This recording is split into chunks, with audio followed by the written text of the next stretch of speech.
Bem, vamos então tomar os nossos lugares, desligar os telemóveis, desliguem os vossos telemóveis. Ora, muito boa tarde a todos e a todas. Espero que tenham almoçado bem, que tenham aproveitado a pausa do almoço para conversar e para fazer o apanhado de todos os desafios que nos têm lançado ao longo deste dia e meio, que têm sido riquíssimos. Eu tenho aqui uma pergunta. Encontramos uma caneta no chão que tem um símbolo da União Europeia. Alguém se acusa? Tens a certeza que é tu? Olha que eu ia rifá-la, estava já pronta para fazer aqui uma rifa.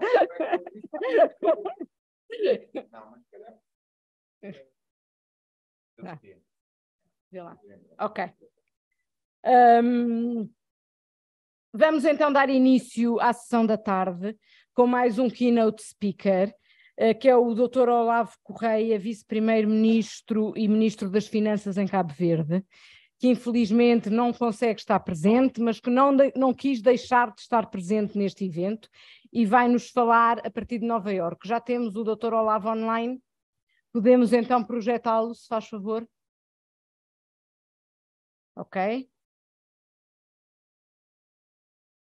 O Dr. Olavo Correia vai nos falar da despesa pública e da responsabilidade social e financeira e vai nos trazer o caso de Cabo Verde, que é obviamente o que ele melhor conhece e onde está mais envolvido.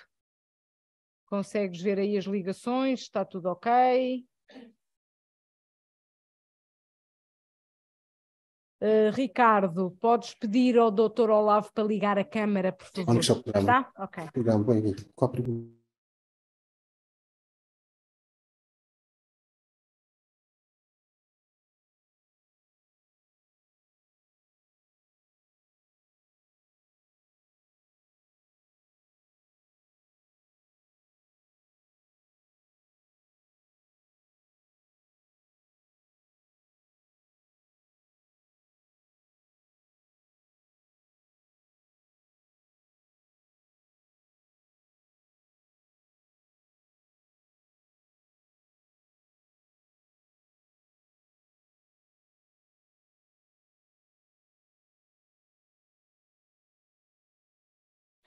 E é com muita honra que iremos ouvir as suas palavras. Por favor.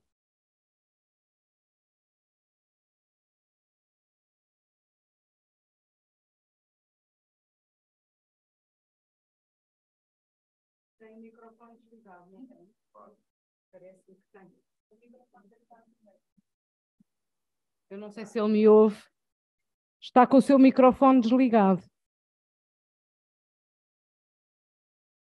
Consegues ligar? Ok, Sim. Ok, já está.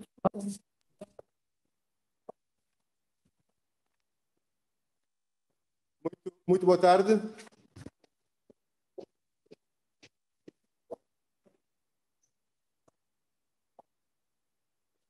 Boa tarde. Estão a me ouvir? Doutor Olavo, consegue me ouvir? Estou a ouvir bem, sim. Não creio que ele me consiga ouvir. Eu estou a ouvir bem. O que é que está a fazer? Hã? Exato. Ele está a falar, mas não se ouve. E eu não sei se ele nos está a ouvir. Por que não fizeram já antes? Eles não deram acesso. Hã? Eles não deram acesso. Ok, o Ricardo está a falar. Estou?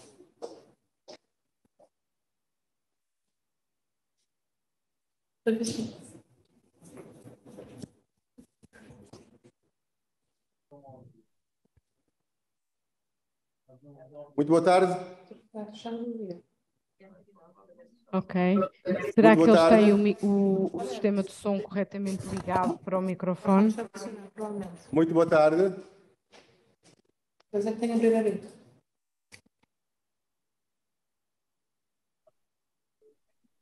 Tem de ligar ali. Sozinho. O que é que cansa? Já. Alô?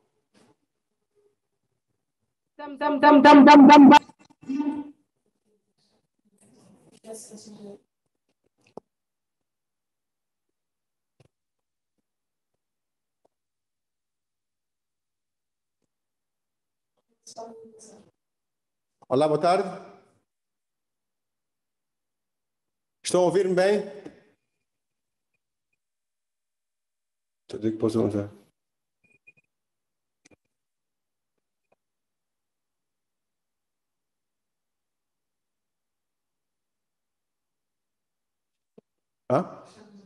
Estão a ouvir? Muito bem. Muito boa tarde a todos. É para mim um grande privilégio estar presente neste segundo Fórum das Finanças Públicas PALOP Timor-Leste, com um tema muito forte que tem a ver com a construção de instituições, por um lado, fortes, mas também, por outro, inclusivas.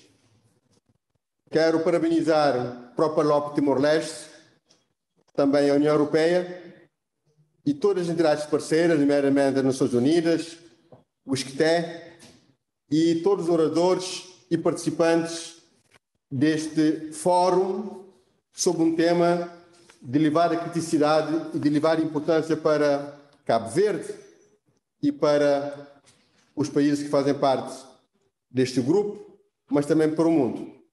O tema que me foi proposto abordar é despesa pública e responsabilidade social e financeira, o caso de Cabo Verde. Depois de ter cumprimentado a todos, vou fazer a minha intervenção, espero que estejam a ouvir-me bem.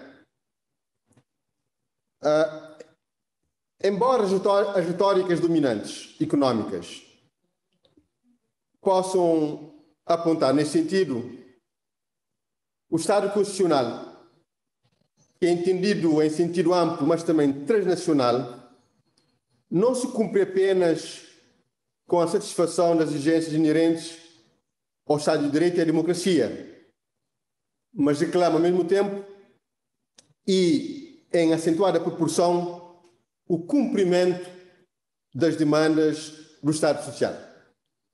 E hoje, mais do que nunca, perante as crises que estamos a enfrentar, há uma crise climática forte em Cabo Verde, com respaldo ao nível das secas prolongadas. Uma crise que foi originada pela pandemia da Covid-19 e que deixou custos importantes do ponto de vista de vidas humanas, mas também custos económicos e financeiros para serem geridos durante anos, se não durante gerações. E agora esta guerra na Ucrânia, que traz consigo uma crise alimentar, uma crise energética e que tem o infeliz condão de atingir particularmente as famílias mais pobres, as pessoas menos procedentes, os mais vulneráveis, colocando-as na emergência da insegurança alimentar, mas também da insegurança energética. Perante este quadro, precisamos claramente e obviamente de respostas de um Estado social eficiente, mas também forte, e de um Estado social inclusivo. Como se sabe,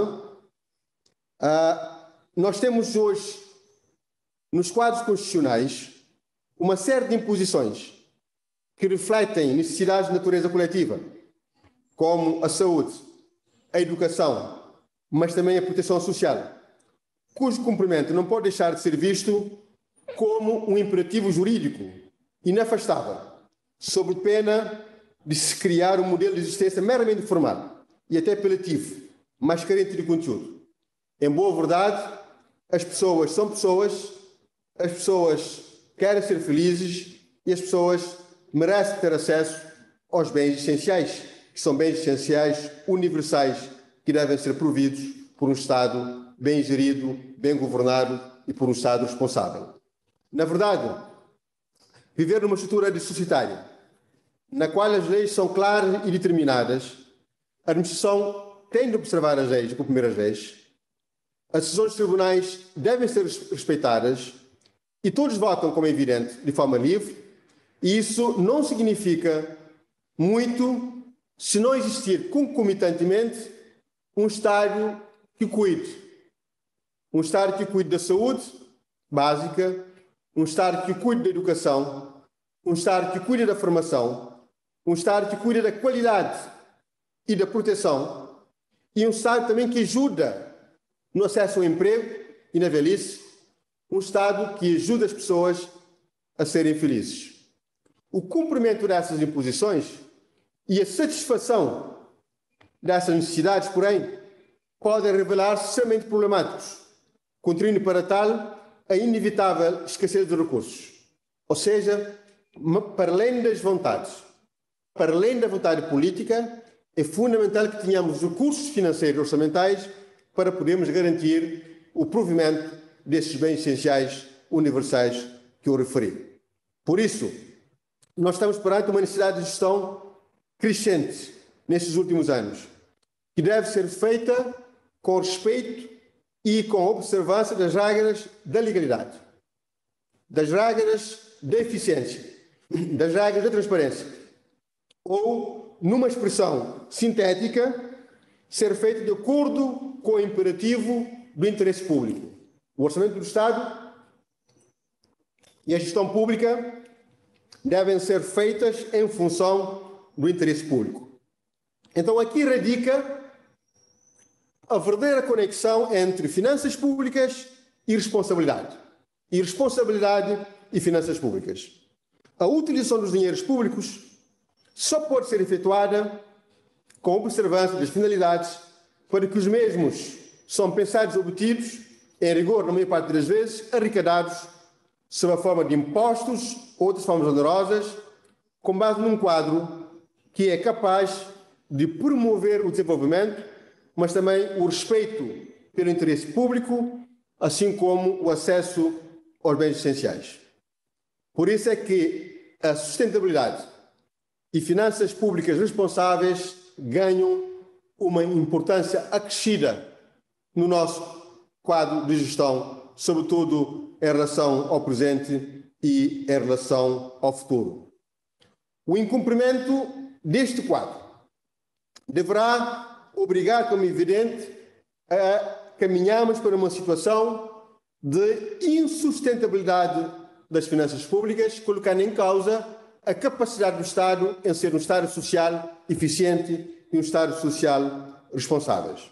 Por isso, nós temos de a todo o tempo prestar contas, temos a todo o tempo de sermos disciplinados, de orientarmos para provermos os bens públicos aos cidadãos e, sobretudo, para promovermos e defendermos o bem comum. Nós temos que olhar para o futuro com um sentido de responsabilidade. E nós temos algumas premissas de análise que perpassam toda a abordagem em relação à gestão das finanças públicas e que subjazem, como é evidente, também a todas as nossas considerações.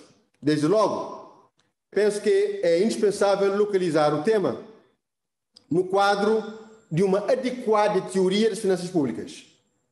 Trata-se aqui de compreender que, mais do que opções localizadas, tomadas de acordo com critérios estritamente políticos, o que está em causa é a produção, é a criação, é a manutenção de bens públicos e semipúblicos com vista à satisfação de necessidades financeiras e coletivas. Um Estado que é capaz de estar direcionado para a promoção do serviço público e para a criação de condições para que os cidadãos possam ser felizes.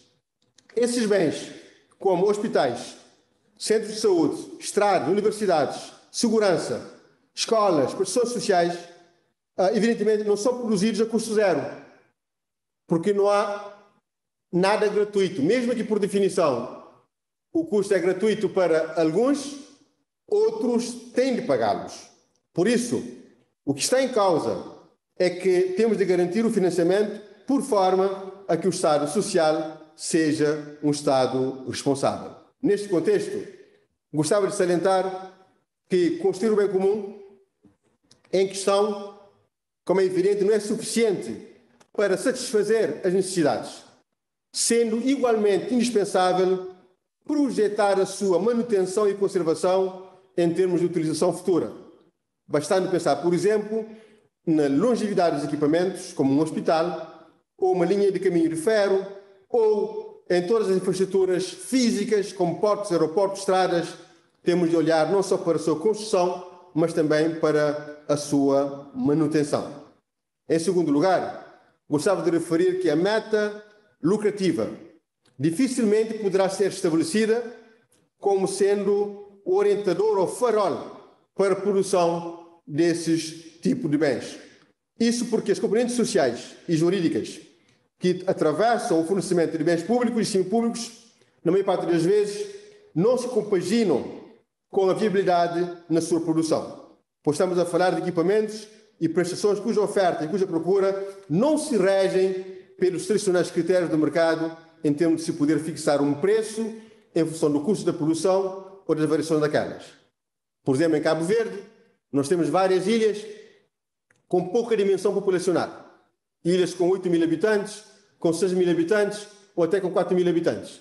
Independentemente da dimensão da população, temos que ter nessas ilhas portos, aeroportos, se as condições técnicas se justificarem, escolas, centros de saúde, segurança e todos os demais bens públicos, independentemente de um investimento ser economicamente rentável ou não. Os cidadãos merecem ter acesso a bens públicos, o Estado tem a obrigação de garantir esse acesso aos bens públicos. Por isso aqui não se coloca em causa, como é evidente, a racionalidade económica, mas sim aqui a obrigação do Estado em ser um prestador de serviços públicos. É muito importante que, na lógica da prestação de serviços públicos, tenhamos capacidade para minimizarmos os custos, pois nós queremos satisfazer necessidades básicas e essenciais, a dignidade da pessoa humana, que é um comando constitucional, como acontece com a garantia da subsistência, a saúde ou a educação, mas também racionalizando os custos e as despesas incorridas. Em todo o caso, o princípio tendencial da gratuidade não significa absoluta gratuidade, pois alguém tem de pagar o acesso aos bens públicos gratuitos, através dos impostos, através da dívida, através das taxas e através de todo o sistema de tributação que nós podemos desenhar e implementar nos nossos países. Quero também enfatizar que a maior parte dos sistemas financeiros públicos atuais atravessam uma preocupante trajetória de crise, um preocupante ciclo de crise, e que a melhor forma de o combater e superar passa pela diminuição da despesa pública, pela racionalização da despesa pública, não tanto pelo aumento das receitas, em face do nível de saturação fiscal e do endividamento da maioria dos Estados. A nossa preocupação tem de ser aumentar a base tributária, digitalizar a administração tributária, desmaterializá-la, pôr todos a pagar os impostos para que cada um pague menos e todos possam contribuir para que o Estado possa prestar serviços públicos de qualidade e com qualidade em todo o território nacional. Essa redução da despesa pública assenta em 3 pilares fundamentais. Em primeiro lugar, uma adequada regulação do mercado e da concorrência, permitindo que certos bens possam ser deslocalizados para os privados em termos de assegurar o seu fornecimento equitativo. Em segundo lugar, a redução da gratuidade e o aumento da onerosidade, introduzindo taxas com o objetivo de limitar a procura necessária de serviços públicos. E, em terceiro lugar, o aproveitamento de benefícios da globalização, concentrando a produção naqueles bens que, com proveito, podem ser produzidos a nível interno e importando aqueles outros que, a baixo custo, são produzidos noutros quadrantes, noutras geografias e noutros países a nível mundial. Em quarto lugar, finalmente, não pode ser perdido de vista que não são apenas os argumentos financeiros stricto sensu que devem ser considerados no momento da ponderação e da tomada de decisão em matéria de finanças públicas, havendo de atender igualmente a outro tipo de juízos. Por exemplo, no momento de se considerar a redução da despesa pública, por via da diminuição dos funcionários públicos, não pode ser deixadas de ser considerado o impacto no desemprego, o nível da qualidade dos serviços e o acesso aos bens essenciais por parte também dos funcionários públicos, tendo em conta o rendimento que vem oferindo na própria administração pública. Mas também nós temos de olhar para que uma decisão financeira não seja sinónimo de decisão financista, pois tudo o que foi dito tem como propósito aqui enquadrar e subscrever a ideia de que a gestão pública e a gestão dos dinheiros públicos deve ser feita de um modo responsável e de um modo transparente.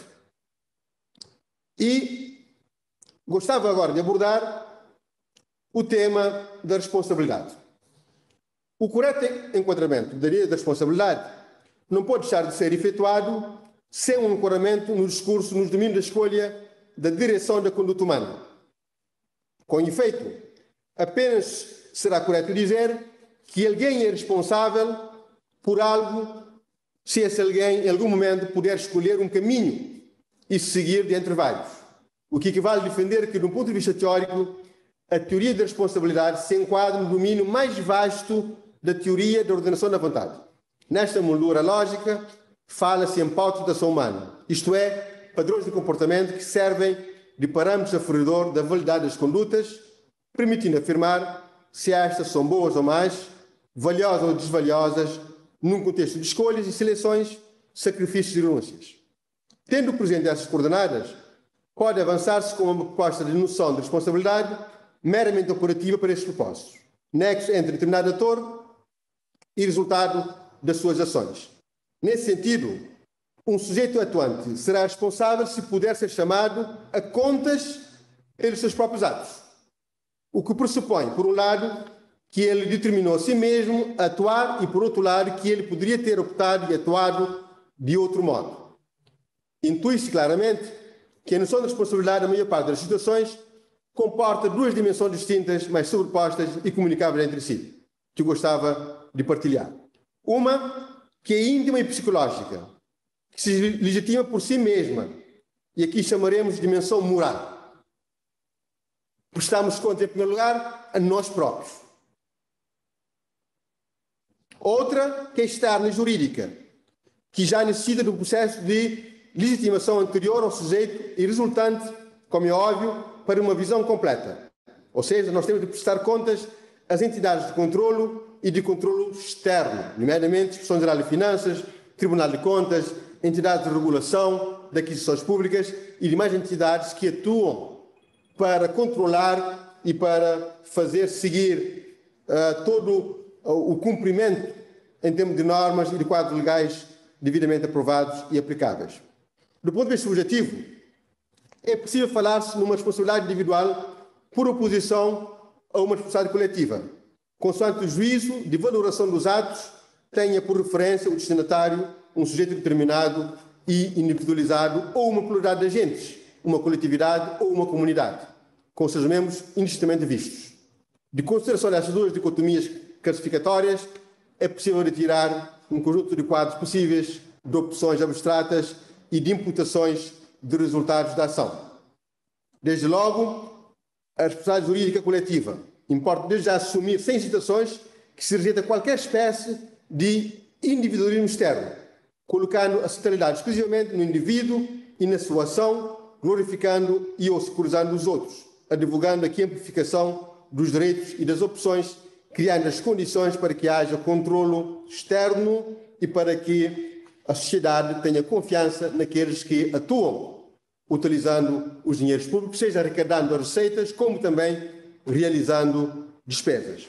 Queria, para terminar, dizer-vos que, para sermos responsáveis, para além do quadro legal que tem de ser observado, é preciso que promovamos a transparência absoluta.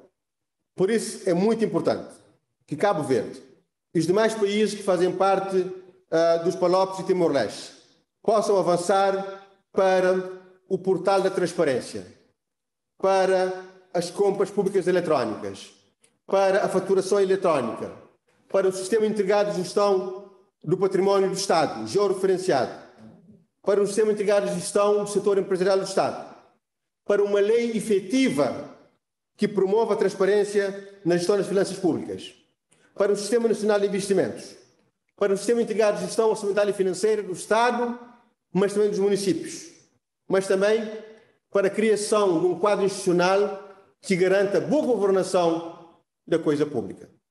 Um Conselho de Prevenção da Corrupção, um Conselho de Finanças Públicas e uma Inspeção Geral de Finanças forte, um Tribunal de Contas forte e todo um sistema judicial e judiciário forte. E quero terminar mesmo com uma preocupação que tem a ver com Cabo Verde. Curiosamente, no nosso país, tendo em conta o nível de endividamento, aquilo que gastamos hoje com o serviço da dívida é muito superior àquilo que gastamos para a educação e para a saúde. Ou seja, a pressão que advém do cumprimento do serviço da dívida retira espaço para que tenhamos um Estado social forte em Cabo Verde, para que o Estado possa responder às demandas que têm a ver com a educação, com a saúde, com a segurança, com a promoção da igualdade de género, mas também com a promoção ao nível da eliminação das assimetrias regionais e sociais. Por isso é fundamental que países como Cabo Verde possam ser contemplados com um programa que possa permitir a conversão da dívida pública em investimentos sociais, em investimentos no clima, na transição climática, em investimento na transição energética, na eficiência energética e na eficiência hídrica, mas também em investimento em áreas que têm a ver com a transição digital. É fundamental essa conversão do passivo, que é dívida, num ativo que é ambiente, num ativo que é o social, ou num ativo fundamental que é também a própria transição energética, não só para Cabo Verde, mas também um impacto que podemos trazer e levar para todo o mundo, criando e construindo uma economia de baixo carbono e de zero carbono no horizonte 2050. Estamos confrontados com desafios enormes e para que o Estado Social continue forte, continue a responder às demandas com a educação, com a saúde, com a segurança, precisamos também ter um quadro macrofiscal estável. Precisamos arrecadar impostos suficientes para promover um Estado Social forte. Isso implica coragem política para a reforma ao nível da tributação, para que aumentemos a base tributária, para que combatemos a fuga, a fraude e evasão fiscais com mais digital, com um sistema fiscal mais materializado, aumentando a base tributária, colocando todos a pagar os impostos e cada um a pagar menos, e o Estado a ter os recursos necessários para poder prestar serviços sociais ao nível da educação, da saúde e da segurança. E fazemos um apelo para que os países como Cabo Verde possam ser contemplados com o programa da conversão da dívida em natureza, da dívida em clima ou da dívida em investimentos nas áreas sociais, que são investimentos críticos e fundamentais para os nossos países. Termino com esta mensagem que para mim é importante. Precisamos de um Estado responsável. Um Estado responsável é um Estado que cumpre com as suas obrigações. Mas para que o Estado cumpra com as suas obrigações, precisamos fazer três coisas. Primeiro, ter um quadro legal moderno e alinhado com as melhores práticas. Isso é fácil. Em segundo lugar, precisamos de apostar na digitalização e desmaterialização em relação ao funcionamento do Estado e poder prestar serviços públicos prioritariamente de forma digital e de forma remota. Também é fácil porque nós podemos comprar soluções digitais e criá-las no nosso país. Em terceiro lugar, voltamos ao tema da nossa reunião. Nada disso é possível sem instituições. Instituições fortes, instituições credíveis, instituições perenes, instituições bem governadas, mas sobretudo instituições bem lideradas. Precisamos mais do que bons gestores, de bons líderes, que possam mostrar o caminho e motivar todos para que esse caminho possa ser seguido. Só instituições fortes podem garantir um Estado transparente, um Estado cumpridor das suas obrigações legais, mas também das suas obrigações sociais. Um Estado eficiente, um Estado responsivo e um Estado servidor público, servidor com qualidade, servidor com eficiência, servidor com inclusão. Inclusão social, inclusão regional e inclusão de género. Só faz sentido termos instituições se elas forem servidoras. E só podemos servir as pessoas. No final do dia, o que nós queremos é que as pessoas sejam felizes nos nossos países, possam ter acesso ao emprego, ao rendimento e possam levar a sua vida com dignidade e com autonomia. É para isso que o Estado serve. Um Estado leve, um Estado eficiente, um Estado regulador, um Estado criador de oportunidades, um Estado promotor do acesso aos bens essenciais e um Estado que dê um contributo essencial para que os seus concidadãos possam ser, nos seus respectivos países, como em Cabo Verde, cidadãos felizes e orgulhosos dos seus respectivos países. É esse Estado que nós devemos construir, só será possível com instituições fortes e credíveis, por isso também que eu penso que esta nossa conferência, este nosso fórum, é de elevada importância para o nosso futuro e para os nossos países. Termino mesmo com essa expressão. Já dizia uma escritora americana, se nós queremos ler um livro que alguém ainda não escreveu, nós temos de poder escrever esse livro ou ajudar a escrever esse livro.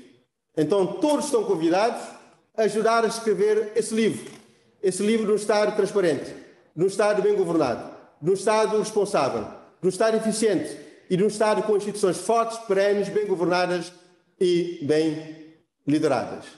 É esse Estado que nós precisamos, é para isso que nós devemos trabalhar. Fazer mais, fazer melhor e fazer mais rápido para que tenhamos esse Estado em cada um dos nossos países. Muito obrigado.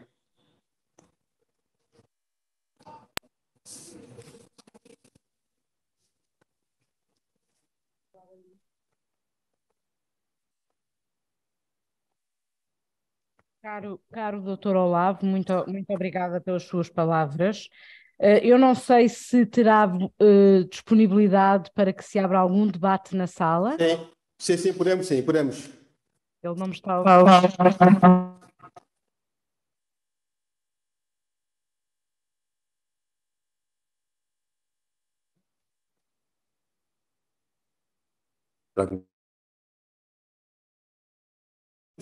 Tenho algum tempo disponível. Caso haver qualquer questão, estou disponível para interagir com os participantes. Muito obrigado por esta oportunidade. Assim sendo, e com estas pequenas ecos, alguém na sala tem alguma questão que gostasse de pôr ao Dr. Olavo? Portanto, aqui, 1, 2, 3.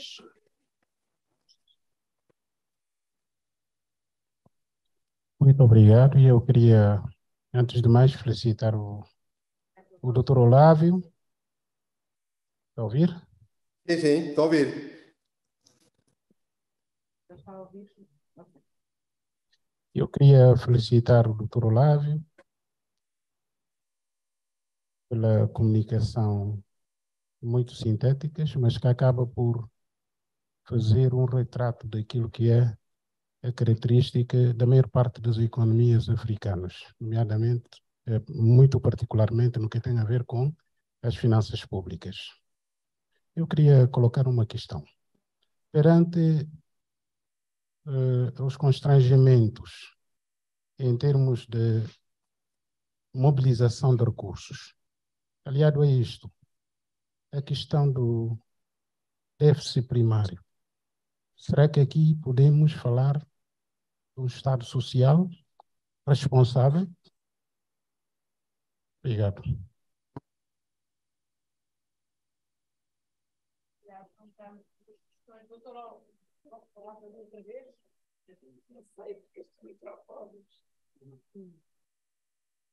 Doutor Olavo, conseguiu ouvir a questão? Eu ouvi bem. Posso responder? Então responder e fazemos Posso responder? uma questão de cada Muito obrigado, vez para ser mais muito obrigado fácil. pela sua questão. Não, eu acho que nos nossos países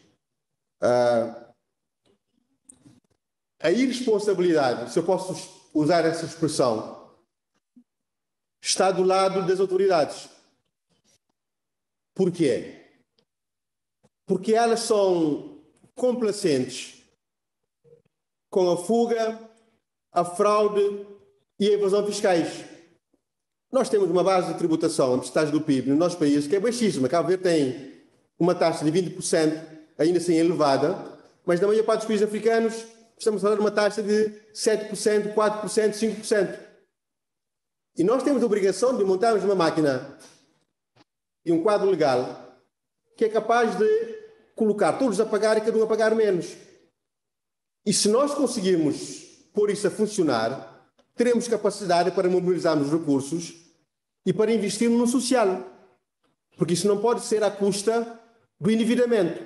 Os nossos concidadãos têm de perceber que, se querem serviços públicos de qualidade, prestados a todo o tempo e de forma gratuita, tendencialmente gratuita, a um preço baixo, isso tem de ser pago.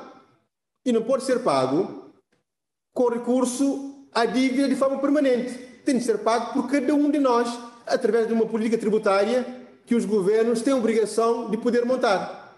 Eu estou convencido de que, se nós, Cabo Verde, se conseguir passar de 20% para 25%, para 30% do PIB, a sua cobrança em termos de impostos, teremos um espaço enorme orçamental para fazermos uma política social muito mais abrangente do que aquela que fazemos hoje.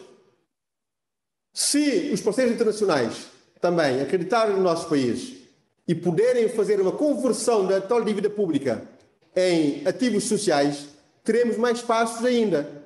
Portanto, aquilo que eu digo é: nós podemos ter um Estado social mais forte, mas temos de tomar medidas de políticas corajosas. Nós não podemos querer uma coisa, ao contrário. Querer ter um Estado social forte, mas não ter uma capacidade em matéria de arrecadação de impostos. Isso não é sustentável. Isso não pode ser financiado com recursos permanentemente à dívida e ao déficit orçamental.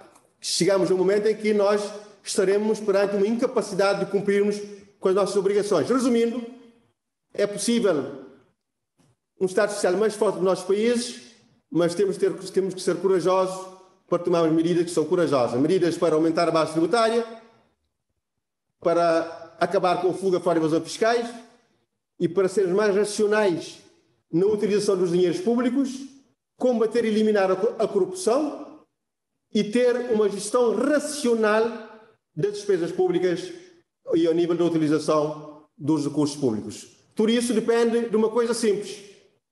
Depende da liderança e das lideranças. Se houver lideranças fortes, orientadas para esse objetivo, conseguiremos. Se não houver lideranças fortes, vamos fazendo e não conseguiremos mudar o status quo nos nossos países. Portanto, está ao nosso alcance essa história de nós podermos escrever o livro que nós queremos ler, com liderança e com tomar decisões fortes e corajosas no plano político, mas também no plano administrativo e da implementação. Muito obrigado.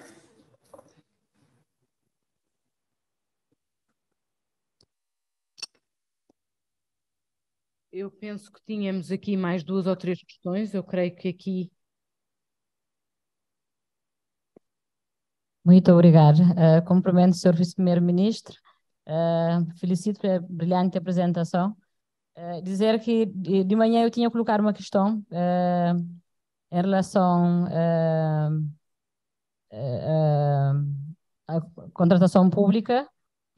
E eu sei que o Sr. Vice-Primeiro-Ministro é um grande defensor da igualdade de género. Aliás, tanto o Sr. Vice-Primeiro-Ministro como o nosso Presidente da Assembleia, portanto, foram 2 grandes parceiros, quer a nível da implementação da recomendação da Carta do Mindelo, quer a nível da Lei da Paridade, foram, portanto, 2 grandes promotores, portanto, da igualdade de género. Eu queria deixar aqui um desafio, que eu sei que o Sr. Vice-Primeiro-Ministro gosta de desafio, era introduzir no Orçamento do Estado de 2024 um incentivo para a participação das empresas lideradas por mulheres na aquisição pública, portanto, a nível dos concursos para contratação pública.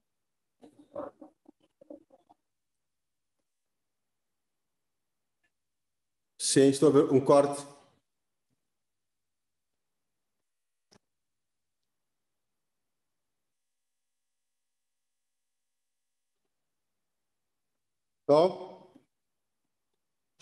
Houve um corte.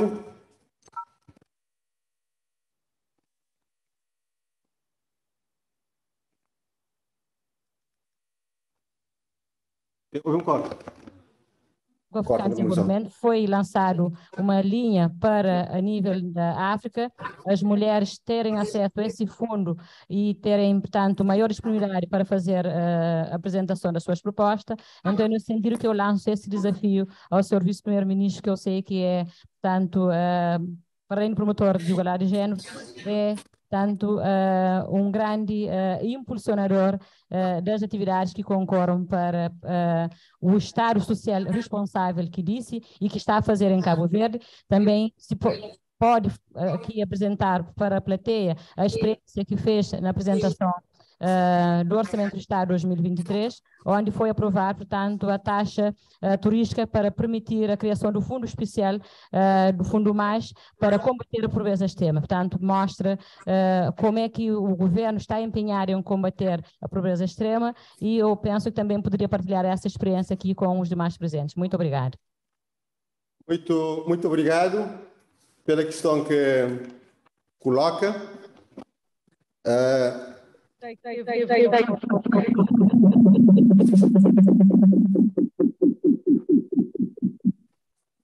Espero que estejam a ouvir bem.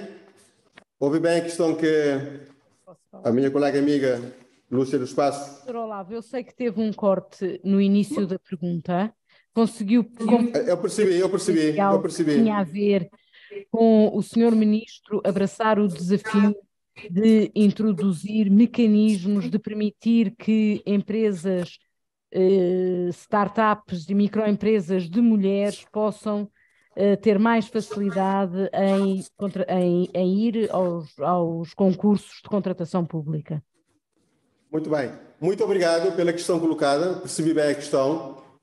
Desde logo eu quero parabenizar o Parlamento cabo-verdiano e todas as deputadas e deputados que participaram no processo da apresentação da lei sobre a paridade de género em Cabo Verde. E Cabo Verde, entre 156 países analisados no que tange a paridade de género, Cabo Verde figura na posição 45. Portanto, está, digamos, no grupo dos países desenvolvidos no que tange a paridade de género, muito graças à lei que nós aprovamos, com grande suporte, também grande trabalho do Parlamento, da Casa Parlamentar e de algumas deputadas também, onde a deputada Lúcia Passo figura como uma das mais proeminentes. E eu até sugeria que nós, ao nível do Parlamento e aqui em Cabo Verde, com o Governo, pudéssemos analisar e organizar um fórum em Cabo Verde para avaliarmos onde estamos em matéria de promoção da igualdade de género em Cabo Verde, mas também em África. Penso que temos experiências a partilhar e podemos demonstrar que Cabo Verde tem sido também um exemplo e uma referência nessa matéria. Penso que poderá ser uma boa oportunidade para fazermos uma avaliação da lei que foi aprovada recentemente, para ver onde é que estamos, os progressos que foram alcançados, mas também para onde queremos ir. Eu queria só destacar 2, 3 aspectos importantes. Nós hoje, em Cabo Verde, em todas as empresas públicas, nos conselhos de administração, por lei, temos de ter todos os géneros representados. Para a Assembleia Nacional e também a Assembleia Municipais e Poder Local, temos que ter pelo menos 40% de presença das mulheres. O que permite, no fundo, também irmos construindo uma lógica de igualdade ao nível dos géneros em relação às oportunidades, mas também em relação aos acessos, em relação à participação política importante no processo decisório. Nós estamos abertos, Sra. Deputada, para analisarmos em conjunto, porque eu, pessoalmente, o meu governo, penso que, e nós pensamos que, a aposta nos jovens e a aposta nas mulheres é uma aposta ganha, é uma aposta de inclusão com externalidades muito positivas. Portanto, tudo aquilo que for para empoderar as mulheres, ao nível da educação, ao nível da formação, ao nível do empreendedorismo, ao nível da participação na gestão das entidades públicas em Cabo Verde, e nós também damos essa indicação ao setor privado, terá todo o nosso apoio e todo o nosso acolhimento. É uma questão de nós analisarmos em conjunto as propostas, não é? Que devem estar dentro do quadro legal, portanto, em vigor, ou que podemos vir a alterar, mas tudo aquilo que pode servir para promover, para empoderar os jovens e as mulheres, pode contar com todo o apoio do Governo, mas também com todo o apoio meu, enquanto Ministro das Finanças. É uma resposta positiva e uma abertura total para analisarmos e para chegarmos ao entendimento sobre essa matéria, mas também uma sugestão para organizarmos em Cabo Verde uma conferência sobre o tema que tem a ver com a igualdade de oportunidades, a paridade de género no continente africano, onde é que estamos, para onde é que vamos, e também convidar os países que fazem parte dos PALOPs e também Timor-Leste para analisarmos em conjunto este tema e podemos, a partir de Cabo Verde, dar contributos importantes para continuarmos na senda da promoção da igualdade de género e do empoderamento das mulheres, que significa também empoderar as famílias, empoderar os adolescentes, empoderar as crianças e ter um mundo mais inclusivo e um mundo mais feliz. Seguramente sou convicto disso. Quanto mais mulheres empoderadas tivermos, o mundo será seguramente um mundo mais feliz e um mundo de felicidades. Muito obrigado.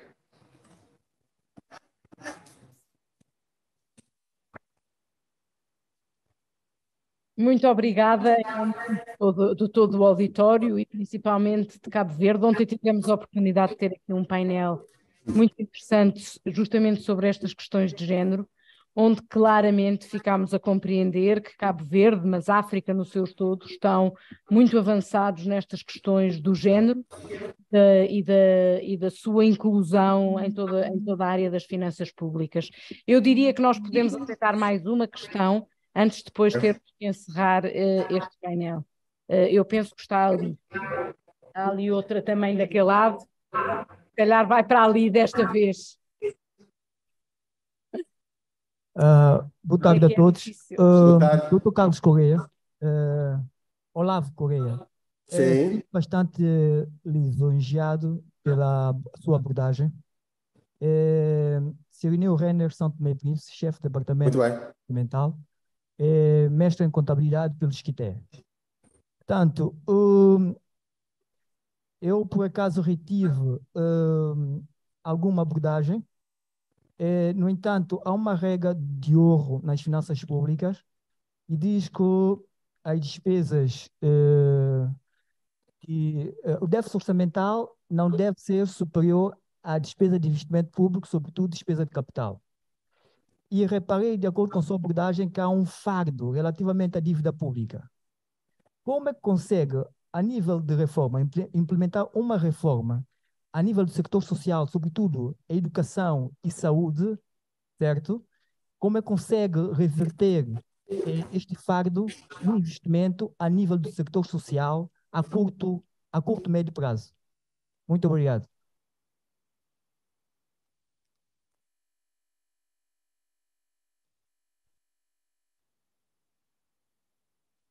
Muito bem, muito obrigado pela sua questão. É uma questão teórica muito importante. No fundo, é como é que nós fazemos a melhor gestão da dívida pública, do déficit da dívida. Em Cabo Verde, nós temos aquilo que eu chamo de uma constituição económica, em que temos instituições que fazem parte da governação, portanto, o Parlamento que aprova o Orçamento do Estado e as leis, um Parlamento pluripartidário, democrático, livre. Temos o Governo que apresenta a proposta de orçamento. Temos o Presidente da República que faz a promulgação. Temos o Tribunal, a Inspeção Geral de Finanças que faz o controlo interno. O Tribunal de Contas que faz o controlo externo. E agora criamos o Conselho de Prevenção da Corrupção e o Conselho de Finanças Públicas, que são duas instituições que vão ajudar na melhoria desse quadro institucional para a governança económica, orçamental e financeira. E temos algumas regras que são importantes. Em primeiro lugar, o déficit orçamental financiado com recursos internos não pode ser superior a 3% do PIB. E, em segundo lugar, a dívida pública de curto e médio prazos não pode ser superior a 60% do PIB. E este quadro constitucional, que tem a ver com regras e instituições, e depois o mecanismo de controlo parlamentar, político, mas também institucional, permitiu-nos garantir estabilidade macroeconómica em Cabo Verde durante mais de 20 anos, livre circulação de capitais, um pegue fixo da nossa moeda em relação ao euro e uma confiança dos parceiros internacionais e dos parceiros investidores cabo-verdianos, a nossa diáspora estrangeiros, na economia cabo-verdiana. Para mim, este é o maior ativo, embora intangível, que temos ao nível da economia cabo-verdiana. Mas é que nós temos aqui um jogo que nós temos de saber jogar com inteligência. Se nós não investirmos, mas investimento não é apenas na formação bruta do capital fixo. O investimento no capital humano para preparar os jovens para o mercado de trabalho, para que tenham as habilidades, para que tenham as competências, para que tenham as atitudes necessárias para poderem dar o contributo para o crescimento da nossa economia, é tão importante como, ou mais importante para mim, até do que construir um porto, um aeroporto ou uma estrada. Porque se tivermos jovens qualificados, com boa saúde, com boa atitude, bem preparados para o mercado de trabalho, esses jovens podem ir buscar recursos financeiros para fazerem estradas, portos e aeroportos. Mas se tivermos estradas, portos e aeroportos e não tivermos jovens qualificados e uma população qualificada para aproveitar essas infraestruturas, não conseguiremos garantir o desenvolvimento. Por isso é que nós temos de ter o cuidado em que, na nossa política orçamental, temos de garantir o investimento no capital humano, rentável e com retorno, na qualificação dos recursos humanos. E nós temos de ter o cuidado para evitar que nós estejamos a aumentar de forma desmesurada o déficit orçamental e a dívida pública, porque assim teremos um problema a médio e a longo prazo, como é evidente. Por isso é que eu defendo que os nossos países devem montar um sistema de tributação que possa obrigar a que todos paguem os impostos. Se todos pagarem os impostos em função do seu rendimento, vamos poder aumentar a nossa capacidade em termos de receitas e diminuir o déficit orçamental. O problema que se põe é que, se nós não aumentarmos as receitas, irmos aumentando as despesas, vamos aumentando o déficit orçamental, a dívida pública e caminharemos para um quadro de insustentabilidade das finanças públicas e alguns países africanos até já declararam incapacidade de pagamento das suas obrigações externas. Por isso, me parece muito importante que, para que tenhamos um Estado Social forte, nós temos de ter um Estado Social que seja capaz de arrecadar os impostos. Temos de investir nessa arrecadação, com um quadro legal forte, utilizando o digital, a desmaterialização, a inteligência artificial, o blockchain, formar os jovens quadros para que tenham as capacidades para combater a fuga, a fraude e a evasão fiscais, combater a corrupção. Infelizmente, em África, o dinheiro que sai é igual ou quase igual ao dinheiro que entra, sai de forma ilícita, prejudicando o Estado e os contribuintes. Se nós conseguirmos fazer isso e conseguirmos ser eficientes ao nível da gestão da despesa e arrecadarmos todos os impostos que devem ser arrecadados no plano interno, eu estou convencido que conseguiremos criar um espaço fiscal para fazermos políticas sociais adequadas e eficientes e, ainda assim, controlar a evolução do déficit orçamental, evitando que tenha um impacto negativo ao nível da sustentabilidade das finanças públicas, mas também do quadro orçamental e do quadro financeiro. O problema nosso, em África, tem a ver com isto. Temos de mudar a atitude da parte dos nossos concidadãos. Os nossos conselheiros não podem pensar que o Estado, para prover bens públicos, tem de recorrer ao endividamento externo ou tem de recorrer à ajuda pública internacional. Nós temos de incutir nos nossos concidadãos, aí está o papel das lideranças, que quando exigem, têm de pagar. Se querem mais educação, têm de pagar. Se querem mais saúde, têm de pagar. Se uns não pagam, outros têm de pagar por aqueles que não pagam. Como é evidente, isso é o Estado que faz a política de redistribuição de rendimentos.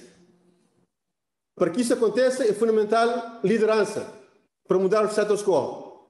E se nós fizermos isso, eu estou convencido de que conseguiremos lá chegar. Conseguiremos aumentar a base tributária, conseguiremos melhorar o nosso déficit orçamental e conseguiremos criar espaço para fazermos políticas sociais. Agora, o que é responsável é manter todo o status quo e depois aumentar as despesas sociais, porque não conseguiremos mantê-las perenes e depois criaremos um problema gravíssimo para o médio e longo prazo no que tange à insustentabilidade das finanças públicas, mas também do quadro orçamental e do quadro financeiro. Resumindo, é possível, mas serão necessárias medidas fortes e corajosas no plano interno. Não podemos continuar a ser populistas, a tomar medidas demagógicas, a governar para os Facebook.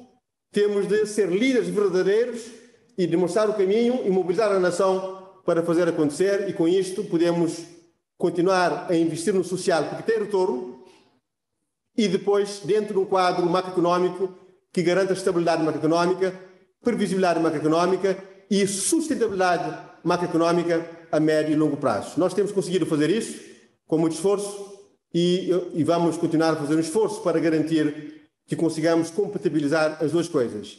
Investir cada vez mais no social, nas pessoas, mas garantindo um quadro macroeconómico estável. E isso passa por um aumento crescente da nossa capacidade em matéria de arrecadação dos impostos, com a máxima colocar todos a pagar para que cada um possa pagar menos e possamos ter os recursos necessários para fazermos boa política social, sustentável, perene, perdurável, inteligente e eficiente. E, sobretudo, também ver que temos de olhar para aqueles que são mais pobres, que são menos conscientes. Não ter uma política genérica, mas muito direcionada, muito seletiva. E, para isso, temos de ter instrumentos eficazes, como o cadastro social único. Mais uma vez, o digital. Usar o digital para políticas sociais eficientes, para podermos atingir quem precisa, para podermos apoiar na medida exata quem precisa, e não termos políticas sociais abrangentes, extensivas, expansivas, que depois colocam-nos amanhã perante um problema gravíssimo do lado orçamental e do lado financeiro. Em Cabo Verde, é esse esforço que estamos a fazer, e estou convencido que vamos conseguir. Se nós somos capazes de conseguir, todos os demais países dos Palop e Timor-Leste também serão capazes de conseguir, e também todos os demais países africanos, mas com coragem para fazermos aquilo que tem de ser feito no momento certo. Isso às vezes custa, mas temos de sofrer hoje para sermos felizes amanhã. Muito obrigado.